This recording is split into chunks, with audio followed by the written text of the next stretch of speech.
Good morning, Sue. How are you? I'm doing well.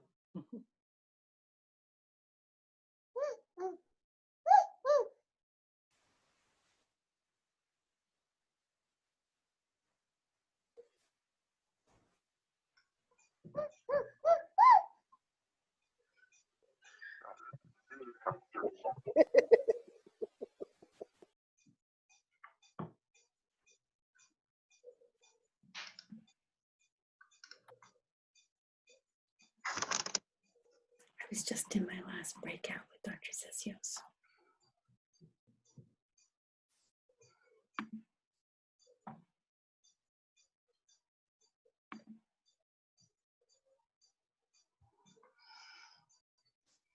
So good morning, everyone. We still have a few members joining, so I'm going to give them a minute or so, and then we're going to jump right in.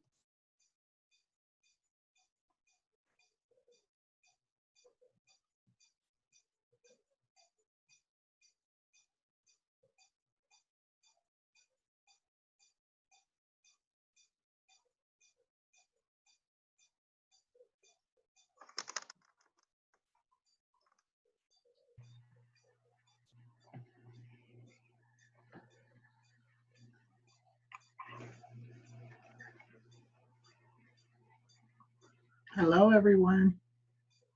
Hello. How are we? Good morning, Marcia. Good morning. Good morning. I'm about to start saying, where am I? All of these breakout sections. Uh-oh. A little confusing.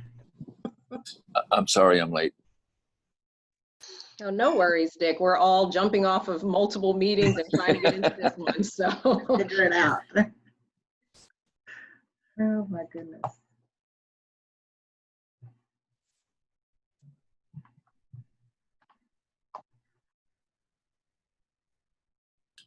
How was everybody's weekend?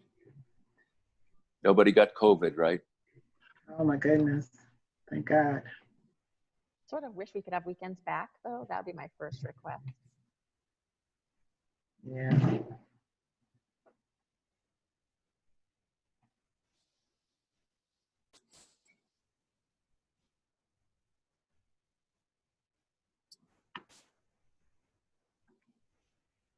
Okay, I am waiting on John Contreras to join because I know he will be, oh, and I just spoke him up. Okay, great. He'll be taking notes for us. So we will go ahead and get started. Good morning, everyone. I hope you all had a wonderful weekend, and we are right back at it. And so I am going to share my screen. Good morning, John. Let me know if you have the same, I'm sorry, I'm trying to get to the document that we were supposed to be looking at. Just 1 second.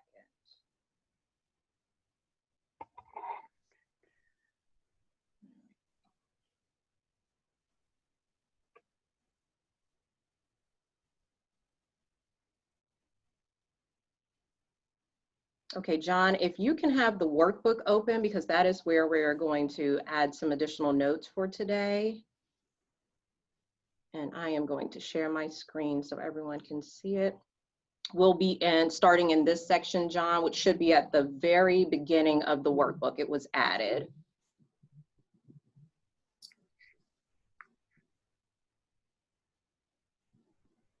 And while John is getting his place, just want to acknowledge that we have a number of new team members. We have Sue and I'm sorry, I'm trying to admit others. So can the new members just take a quick moment to introduce yourselves, please? I am Sue Harita. I am Science Instructional Specialist with John Adams and the TAC chair for the test. Hey, I'm Priyanne Johnson. I'm just listening. We switched to the communications team, split up. And for today, we're all on different teams. So Priyan Johnson, Principal James K. Polk, actually on the communications team through this process. Thanks, Priyan. Next. Yeah, I am too. Francis C. Hammond Middle School, math interventionist. Welcome. Are there any other members that haven't had a chance to introduce themselves to the team? So Alicia, hi, good morning. I am also just listening in this morning. I'm Helen Lloyd, Executive Director of Communications, and I have Priyan with me, and we are basically like snooping on your conversation today. Well, welcome. We welcome, it's I'm not going on even mute. snooping. We welcome, Just to listen. we welcome your presence today on our meeting. So wanting to get right into the reflection today and jumping into the insight, the wondering, and next steps. Does anyone want to share some feedback from their smaller breakout rooms today regarding the scheduling models? I would like to say on our group, I think she was a parent, and she actually mentioned a great idea about assessing all the extra buildings in Alexandria to possibly get students in other buildings. So because we, have the decrease of number and the availability of having all of the students, which is a great idea. However, I did have to mention from a medical perspective that we don't have nurses for those buildings. So if that's something that's going to be considered, we need to get on board with finances to hire some RNs, because as it's been stated, if school is in session, we have to have RNs in the building. And that is actually a conversation that will be occurring this week, Bessie. So thank you so much for bringing it up. We have been asked to reach out to the city to see if they have any available unused spaces that could potentially be used for instruction. But I'll be honest with you, we had not considered the point about availability of nurses. So thank you for bringing that up, and I'll make sure that that's part of the conversation when we have it this week. No problem. John, can you note that please under insight? Can't yet. I'm not on that page yet. I was, the workbook that I'm in, I'm not sure where that page is. It should be right at the top, I believe, or page 2. So, But Dr. Jackson's going to help me out. She might be there already. Okay. I might be there already. And Dr. Jackson, I'm sorry, I can't see the hands that are raised. Do you mind acknowledging who was next to speak? I see Carmen, Dick, Manya, and Elaine. Okay, Carmen? Aha that our group had was that, and it was kind of more on the concerning side of reopening schools. It was the need for our populations, our specific populations, to come back through the hybrid model. And these are the populations that tend to be significantly impacted by health and medical disparities. And so we talked specifically about our, low income populations, Black, Brown, SPED, specifically like our students with multiple disabilities. And so through the hybrid models, with that being a consideration, we thought that they would be absolutely more susceptible to the exposure and transmission of coronavirus. That is a great point, Carmen. Thank you for noting that. And one of the breakout groups, I had also mentioned that I know that we are, the most vulnerable populations are being recommended to go to the hybrid model, but to that point, some of those populations are more susceptible to COVID, just as you noted. So that's definitely a consideration that we're going to have to keep in mind. Dick, and then Manya. Okay, and the breakout group we were in, we started by trying to discuss how many students we would need to move on which days to which schools and that sort of thing. And it came out that we might want to consider alternating the student population by different groups, as in elementary school, middle school, and high school students, and then rotate them to have, like, the elementary school children attend one day and the middle school children the next day, and then the high school children the next day. And when we do that, what we do is basically we free up space in the unused schools. In other words, the elementary school becomes available for high school students to be taught in. And when we do that, we think about the ruling that students should be transported if they live more than a mile away from school. But if we look at that model, we move the schools closer to the students, and more students could actually walk to school. And that would reduce the number of people that would have to be transferred every day. Plus, it would, the big hang up I think on this one would be that teachers would have to be more flexible about where they taught. In other words, a high school student may have to walk over to Barrett, and the teachers who would normally teach those classes would have to be at Barrett. So we thought that was an interesting outside of the box thought, and it would have a very significant impact on the number of trips buses would have to make to transport school students, and would have a very significant impact on the number of those students that would have to be transported on any given day. Okay, thank you, Dick. Manya and then Sue. Hi, just real quick that I think our group, we really discussed the need that whatever hybrid model is selected, or even however it's set up, it's essential that people can rapidly go between one mode to the other. So people who are exposed and need to be quarantined for 14 days, they can't just drop out of their programming and the hybrid model simply because they're exposed. They need to jump right into the 100% online model and back and forth. And that probably goes for teachers too. And then teachers may, get sick, they get exposed, their children are sick, their family's sick. So they need to be able to rapidly pivot. So they work from home for 2 weeks and then come back. But I think that's really key, because if we want to cohort people, which we kind of do in some way on the Monday, Wednesday, Tuesday, Thursday, or AABB, whatever, they can't be to the exclusion of making it so people can't jump right back in virtually if they need. And that goes across any model. I think that'll be key, because we don't want to incentivize people to drop out of programming simply because they're sick. So I think that's really a key across all models. Thank you for that, Manya. Sue? We discussed looking at some alternative scheduling in terms of time of day, that possibly some students would be more willing or able, especially the older students, to do their classes in the evening. Maybe we look at mornings and afternoons, but if some of our high school kids are maybe taking care of or helping with their siblings who are in lower grades, they may not be able to access their educational things until later in the evening. So if maybe having some teachers who have an evening hours, maybe from 5 to 7 or something like that, so that those kids might have access. And that, of course, would have to be done virtually. It's just one thing to look at for. The last part of your comment, Sue, was going in and out. Do you mind just putting it in the chat as well, so we can make sure that we are capturing that thought? Sure. Thank you so much. Marcia, Dr. Gerard is next, and do you mind calling on the others in the order that you see?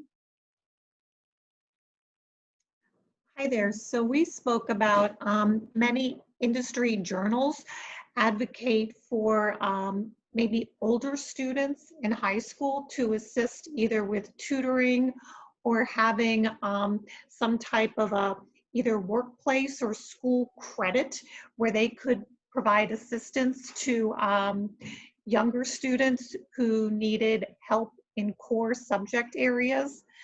So just wanted to put that out there. So I see Charmaine Moore, Ingrid, and Elle Evans. Hi, thank you. We talked about the Montgomery County model that recently came out as well, and discussed the possibility of all students starting out online and then phasing in.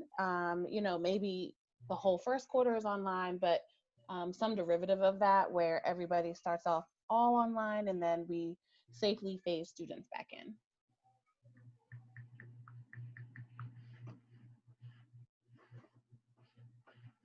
I'm on my cell phone, so I don't know how to raise my hand, but can you chime me in later or next after? I'm sorry, I'm just trying to get the comments in and I'm missing some. John, are you in the document yet?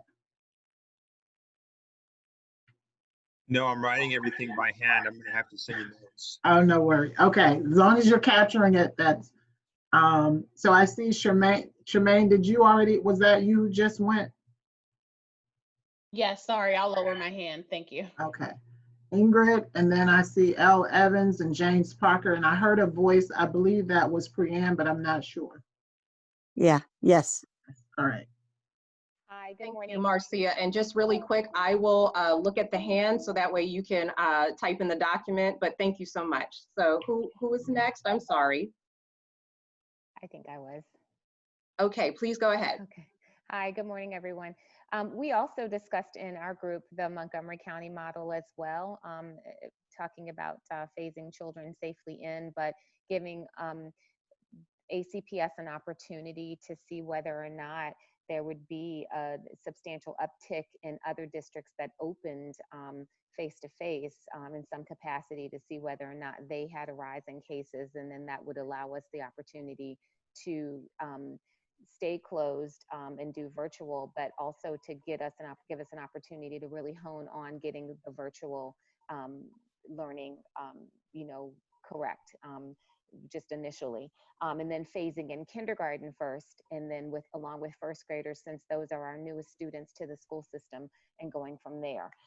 We also talked about something that I guess we had not thought about earlier, was the cleaning of the buses between each run and how long that would take, and also how long it would take for certain stops.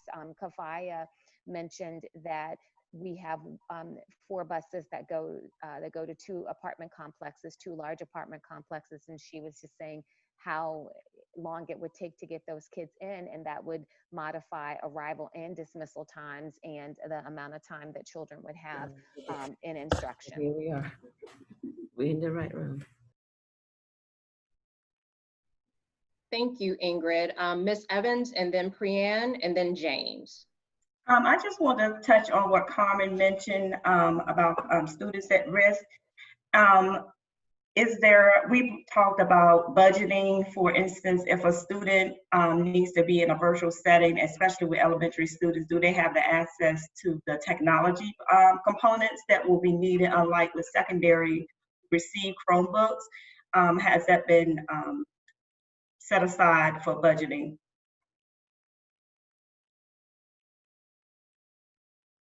Okay, thank you. Priyan? The answer to that came up. I just wanted to say all we talked about in our committee was Montgomery County. And we all felt like that was probably the best way to go, was to start. But Montgomery County also had kindergartners, 6th graders, and 9th graders starting in the building from the beginning of school. So they took those 3 grade levels and had them come. We talked a little bit about how in Alexandria, if you send 1 grade, some parents going to complain you should have sent them all, but we really felt that kindergarten did need to really come on. But in that Montgomery model, that's all we talked about. And so we talked about until we can get them a computer. Hoover was in our group, and yes, computers will be, or some sort of tablet will be offered to every student K and 1 who does not have one at home, but they're prepared that that might be everybody who says, I need one. Okay, thank you, Priyan. James, did you still have your hand up? I put it down, but I can do a brief synopsis. Okay. The main thing that our group was really looking at is just making sure that that we can look at, we have to have a one-size-fits-all. Is it that all of Alexandria City Public Schools has to do the same exact plan, Or could you do different things at different schools because, you know, certain schools are bigger than others and locations and, you know, different demographics, and possibly looking at kind of like the Montgomery plan. It kind of it was looking at different age groups or grade levels to do different things with. Do we look at things from a school-based thought process? Okay, that's a great point. I do think that right now the thought is to do a model that would work, well, employ a model unilaterally across the division, but again, we're open to all suggestions. So I definitely think that that's something that we can bring, to the bigger group in terms of the cross-functional planning teams and just see how they feel about that. Priyan, I saw your hand up, but then it went back down, I believe. Do you have another question or comment?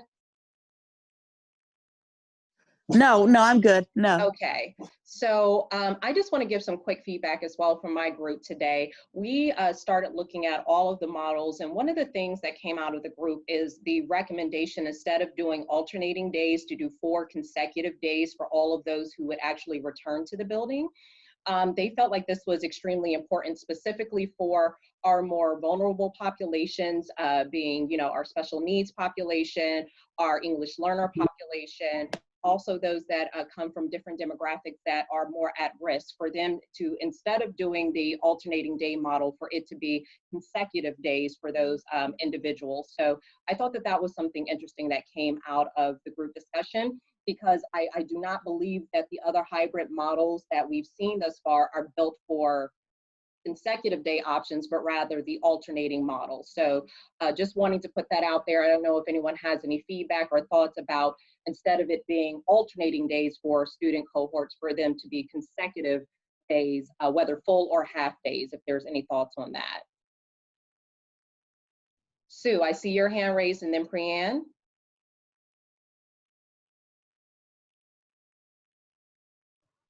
So one of my issues I did bring up with our group, if we're talking about families having the option of their kids being home doing virtual learning or their kids doing the school model, if the virtual learning is 4 days a week, every week, and then the kids actually going into school are getting either 4 days 1 week, 4 days and no days the next week, or online the next week, or 2 days in school, 2 days out of school type of thing. How is this working for pacing and keeping everybody kind of on the same page instructionally, which I know this committee isn't really looking at that, but, and I also just had a thought about, is Head Start also gonna be part of these plans? And they're coming in and out of the building, because I know they're under different leadership. And we've had some miscommunications being in the building, John Adams, with the ECC. We've had some communication issues with Head Start and how certain things have rolled out. Not necessarily in terms of COVID, but with other things. So just making sure that they're involved in the process, and that their plan syncs with our plan. Great point, Sue. We are actually having a number of conversations with our external stakeholders, RPCA, Campania, the city, some other entities as well, to make sure that they are included in some way, shape, and form in our reopening planning. So yes, we'll make sure that that is part of the considerations, whether it comes from this group or another group, to make sure that we are folding in all of our external stakeholders into this general conversation that we're having. Absolutely. Priyan, and then Bessie, and then Carmen.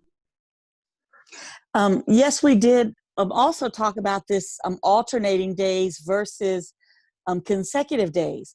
And I had always thought that it's easier for a teacher to teach this one group while the other one does the independent work, and then the next day teach the same skill and let them do independent work.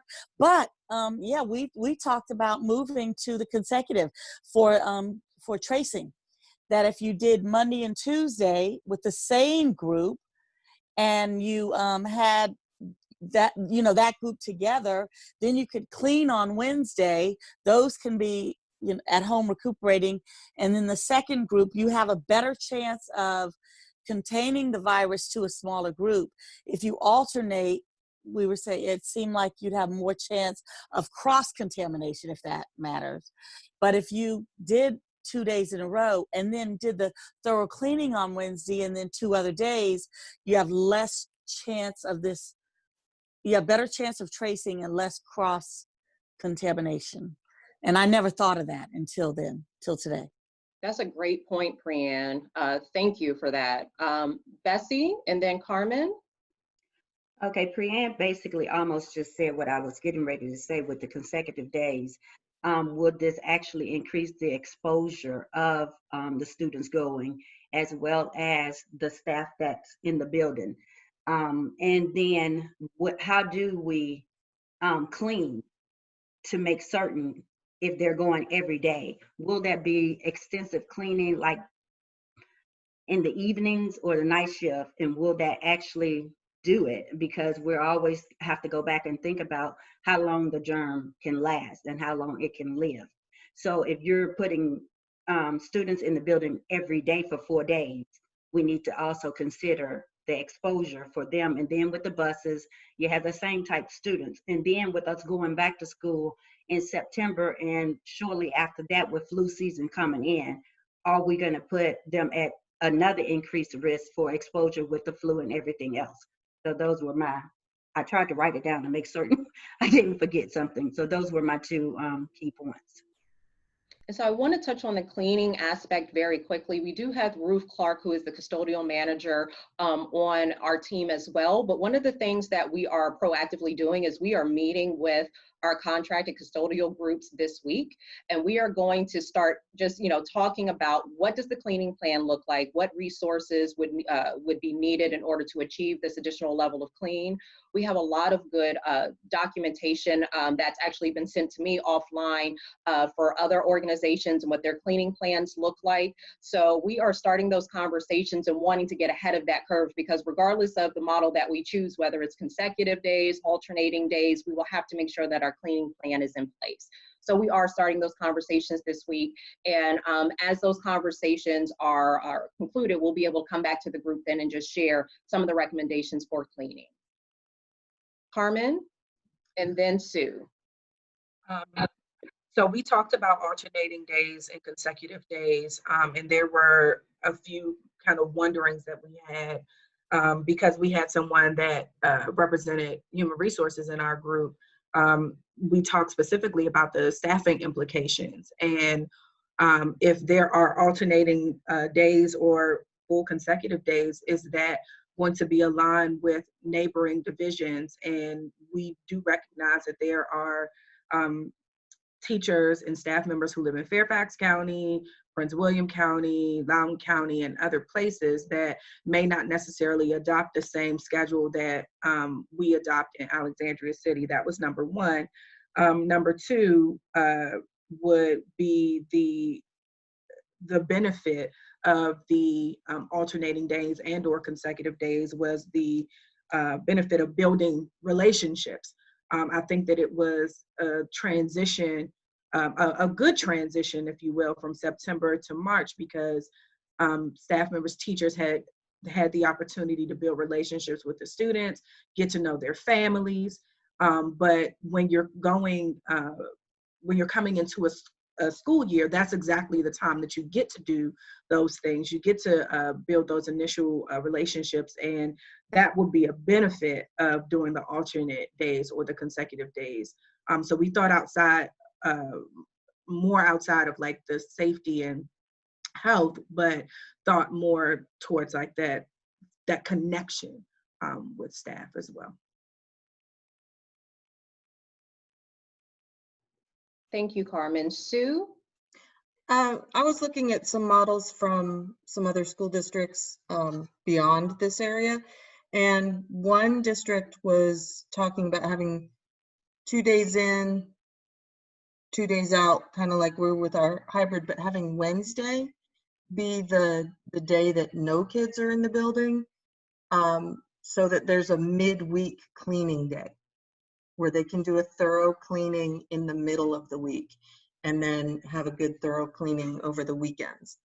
So that was just something I had heard that I thought I might throw out there. Thank you. And I think that we had someone earlier in the conversation mention that as well, to have a dedicated day just for cleaning. So that's definitely something when we're having our conversations with our custodial groups that we will factor in as one of the potential scenarios for cleaning.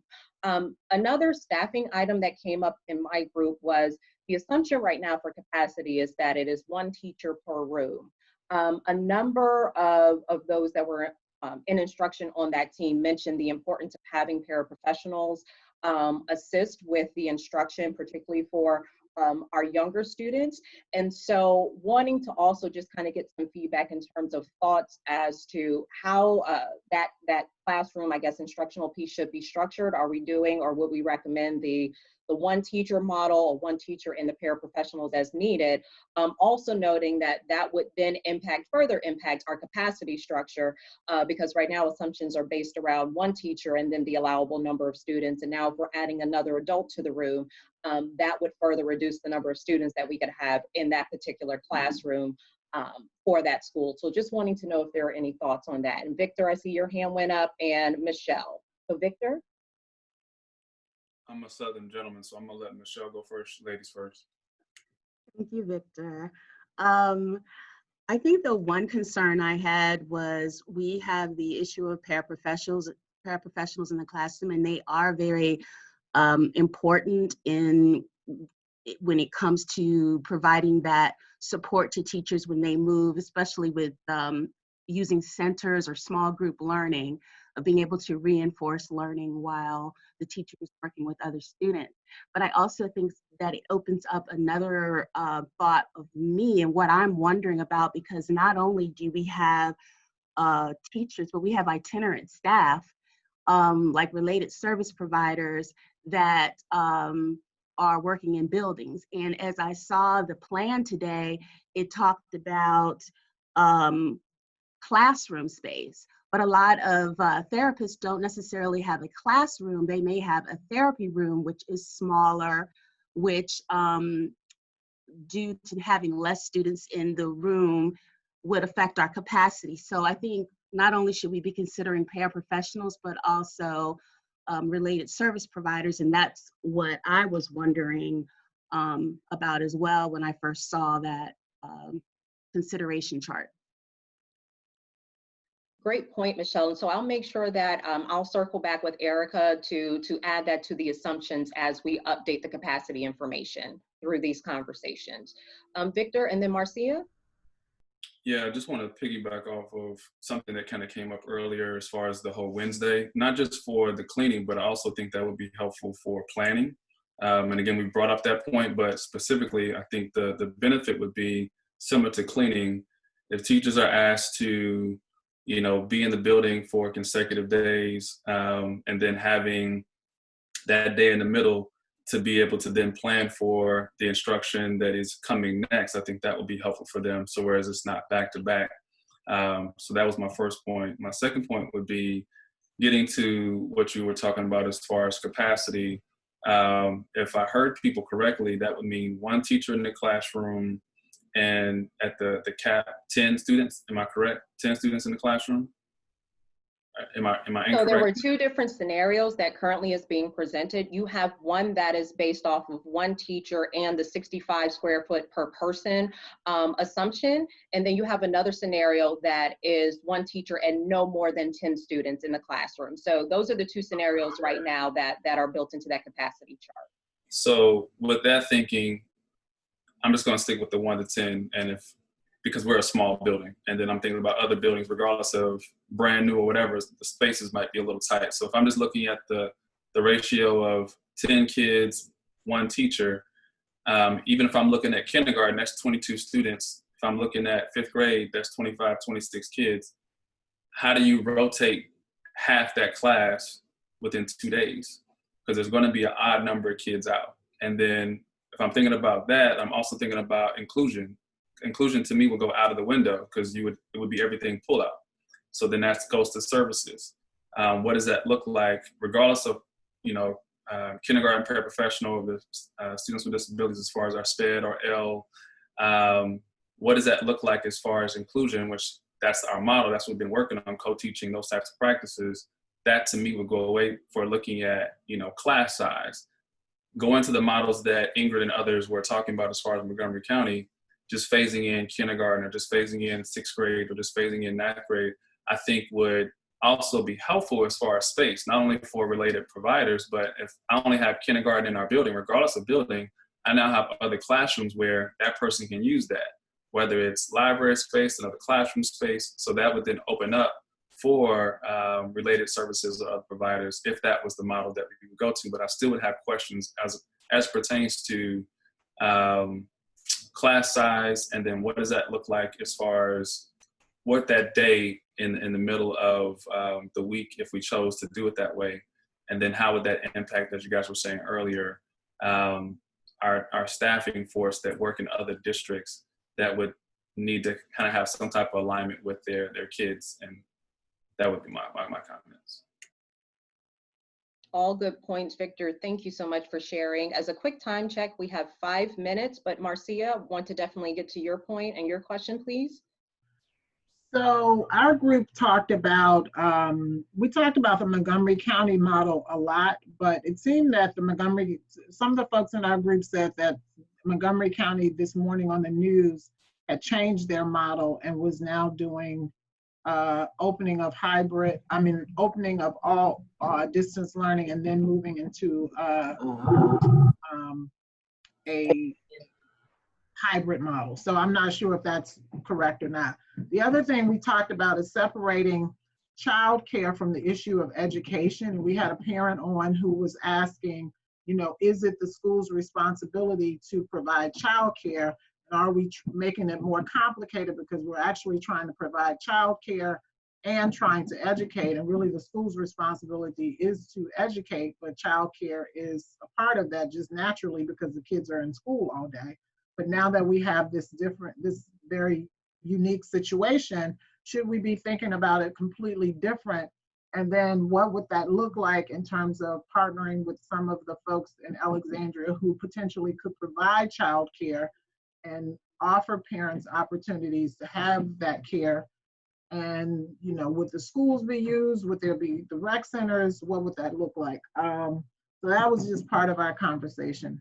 Just wanted to make sure I put that out there because I think it was something that, maybe we hadn't thought about. There was one other point in our group that was really good and I just can't remember it. So I don't know if Stephanie and Dawn, you guys were on, if you can. I just can't remember what the other point was that we talked about.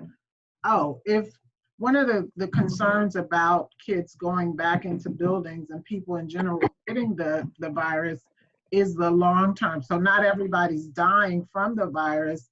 However, there are health concerns, long-term health concerns that we don't really fully understand yet for people who get the virus and survive it.